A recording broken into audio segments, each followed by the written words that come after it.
అందరికీ నమస్కారం. చేనేత కార్మికులకు, చేనేత సోదర సోదరీమణులందరికీ నమస్కారాలు. నా పేరు శీల వెంకటేశ్వర్లు. ముఖ్యంగా మన చేనేత పరిశ్రమ తీవ్రమైన సంక్షోభంలో ఉంది. పడుగులు ఇచ్చేవాళ్ళు లేరు, కూలీలు ఇచ్చేవాళ్ళు లేరు, పని లేదు.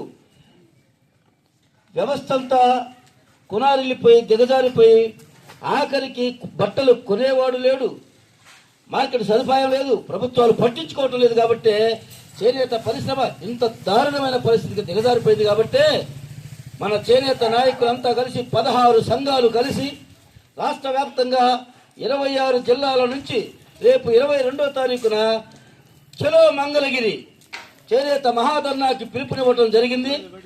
మిత్రులందరూ, మీరందరికీ తప్పకుండా ఆ రోజు మనం ఇంటికి ఒకళ్ళు చొప్పున ప్రతి ఇంటి నుంచి ఒకళ్ళు కానీ ఇద్దరు కానీ బయలుదేరి మంగళగిరి దగ్గర చేనేత సర్కిల్ దగ్గర మహాధర్నాన్ని నిర్వహిస్తున్నాం. కాబట్టి పొద్దున్నే ఇక్కడి నుంచి 6 గంటలకు బయలుదేరితే 10 గంటలకి ర్యాలీ ఉంటుంది. మంగళగిరి గాలిగోపురం దగ్గర నుంచి ర్యాలీగా బయలుదేరి అక్కడి నుంచి 10,000 మందికి తగ్గకుండా మనం ఈ ధర్నాన్ని నిర్వహించాలని ప్రయత్నం చేస్తున్నాము. గ్రామాలకు ఈ ప్రచారాలు చేస్తూ మన చేనేతలని అందరినీ కూడా సమాయత్తపరుస్తున్నాం. కాబట్టి మిత్రులారా, మనం ప్రభుత్వాన్ని కోరేది 4 హామీలు. ఒకటి, 25,000 చేనేత కుటుంబాలకు సంవత్సరానికి 25,000, 200 యూనిట్లు ఉచిత కరెంటు, అలాగే గతంలో ఉన్నట్టుగానే సబ్సిడీలు, రాయితీలు, జిఎస్టీని తక్షణమే పూర్తిగా రద్దు చేయాలి. వాస్తవానికి జిఎస్టీ అసలు వేయకూడదు. ఎందుకంటే రాజ్యాంగంలోనే ఆర్టికల్ 43 అనే అధికరణ ఉంది. ఆ రాజ్యాంగం ప్రకారం జిఎస్టీ చేనేత పట్టల మీద వేయకూడదు.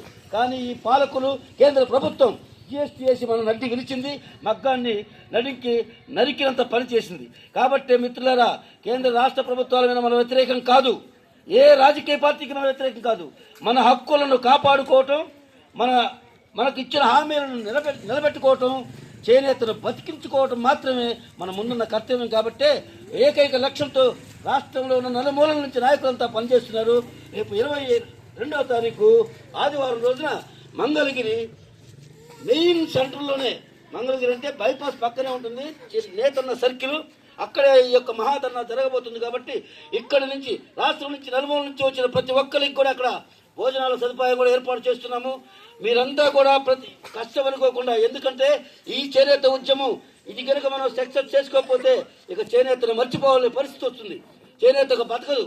ఈ బతికించుకోవాలంటే మనందరం కూడా తప్పకుండా ఇంటికొకళ్ళు చొప్పున కదిలి రావాలి.